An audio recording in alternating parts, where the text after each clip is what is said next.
Next up is a team that actually made the college football playoff in 2024. That was the SMU Mustangs. First year as a member of the ACC really could not have gone better for Rhett Lashley. 11-3, made the playoff. It was their best season in 40 years. They made a pretty controversial switch at quarterback early on in the season, going from Preston Stone to Kevin Jennings, and it worked out beautifully for SMU. Kevin Jennings was 10th among all quarterbacks in the country with an 85 passing grade. He's back for another year, and they return a lot of other key pieces too. They should have maybe another run at a college football playoff spot in 2025.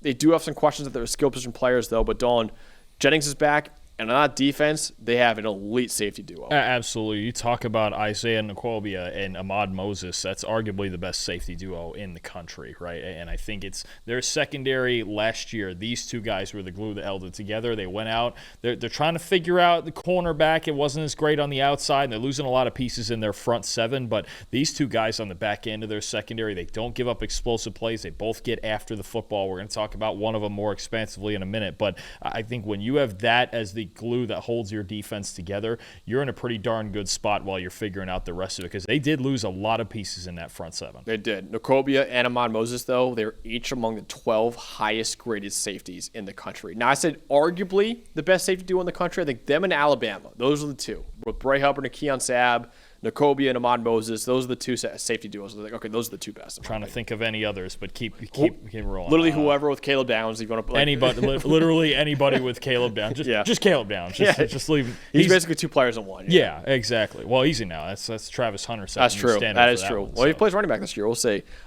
Skill position players, I'm a little worried about for SMU right now. Now, they have a top 15 tight end in the country in R.J. Maryland.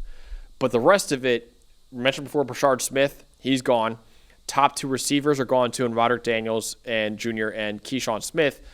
They still have a top 10 quarterback, which Dalton talk about in just a second, in Kevin Jennings. But the weapons outside of R.J. Maryland are a bit of a question mark right now. But Dalton, this guy, Kevin Jennings, really came out of nowhere. You and I really disagreed with benching Preston Stone at the beginning of the year, but Jennings proved us wrong. Well, it's because Preston Stone was a really good quarterback, and Jennings came in and outside of, I would say, two games, the Duke game and the Penn State game, outside of that, Jennings was even better than Stone was. Yeah. And that's a high bar that we were setting in 2023. When you look at Kevin Jennings, wiry build, 6'1", not the biggest guy, but a really good athlete who can work outside the pocket.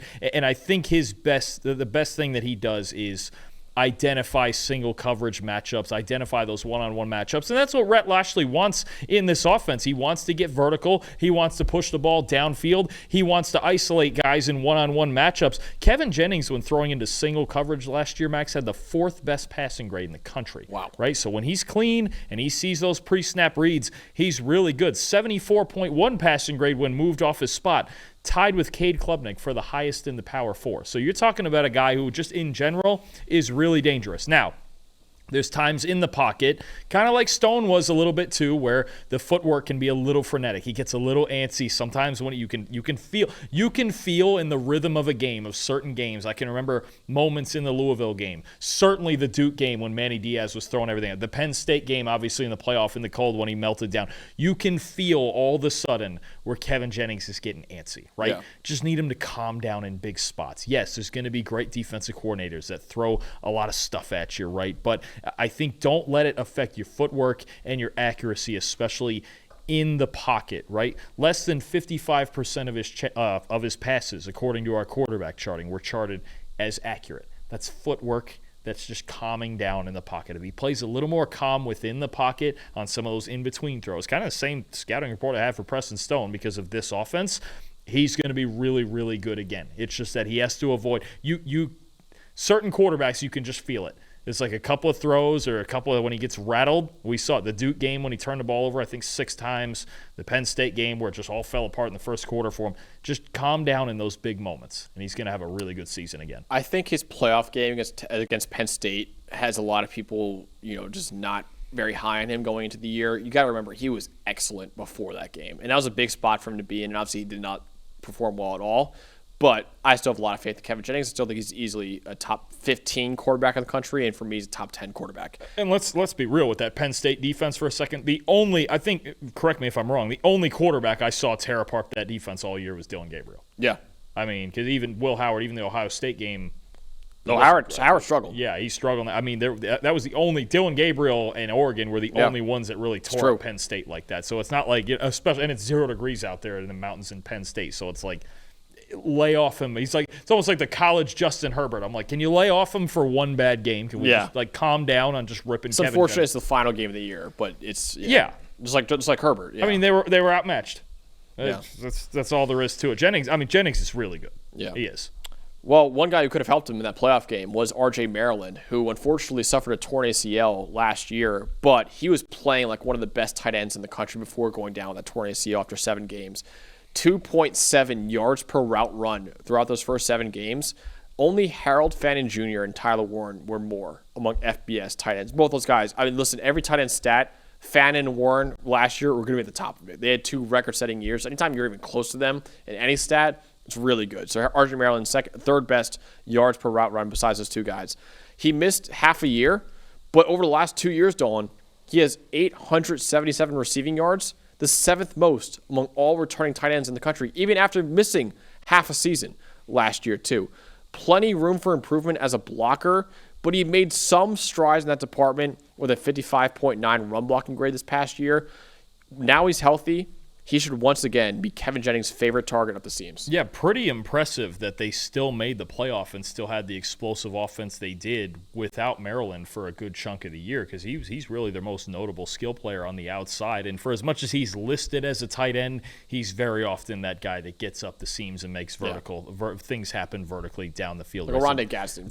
Exactly. I don't think he's quite as tall, but he's a big, big piece of this offense. If he's 100%, you really change the look of this offense. And I know they don't have a lot of experience at receiver, but Rhett Lashley knows how to get these guys open. R.J. Maryland knows how to get himself open, that's for sure. Let's talk about a guy who's going to be covering him a lot in practice, Dawn, and one half of one of the best safety duos in the country. Yeah, Isaiah Nwokobia is just, if you don't know him on the list of future NFL safeties already, this is one of them, and you need to start watching the tape on him. He's the highest graded safety in the country over the past 2 years, even higher than Caleb Downs and Dylan Thieneman and all the other guys we talk about. 91.8 PFF grade over the last 2 years. One of 4 FBS safeties with 85-plus grades in run defense and coverage in that span. 7 interceptions over the last 2 years. Like I mentioned before, you've got 2 safeties in Nwokobia and Ahmad Moses, who are just really instinctive. They get to the football, whether it's run game or pass game.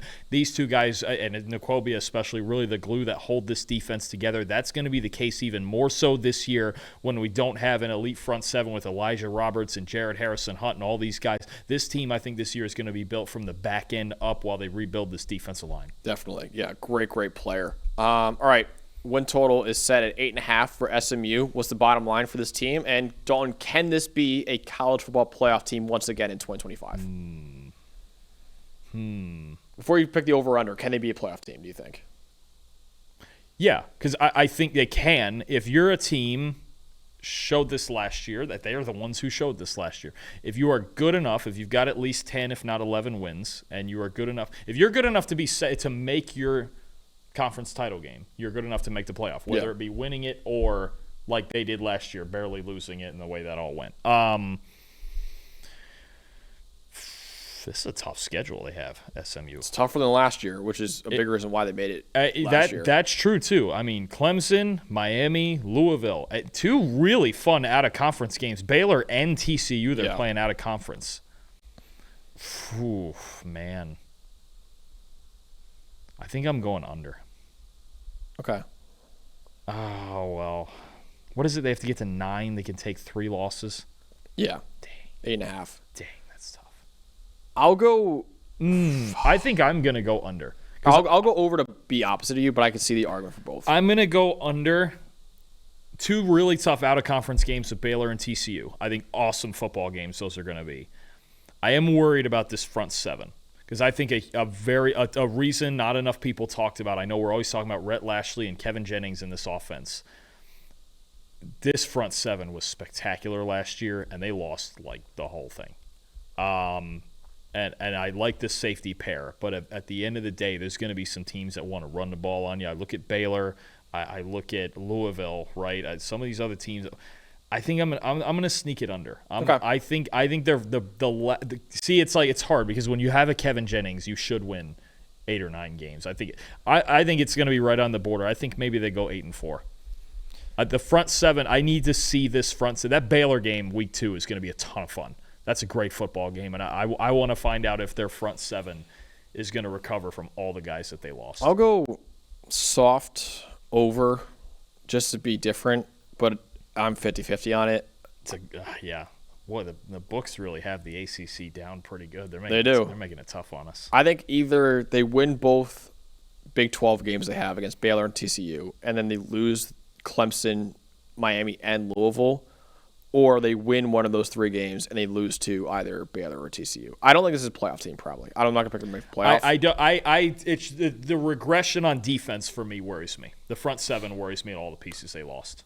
But they're still going to be pretty good. I don't think this is a playoff team. I think this is still a top 20, top 25 team in the country. Reasonable. So I think there's still enough talent to be a top contender in the ACC, maybe even make the ACC title game again, but not enough to win the ACC or make the playoff. If you believe enough in them, and this has been a theme today, if you believe enough in them, they're one of the teams on the list that could be in second place. Yes. There's a reasonable like explanation to go, okay, this is why I'd pick SMU to be second. I think they're probably the 4th best team in the conference right now.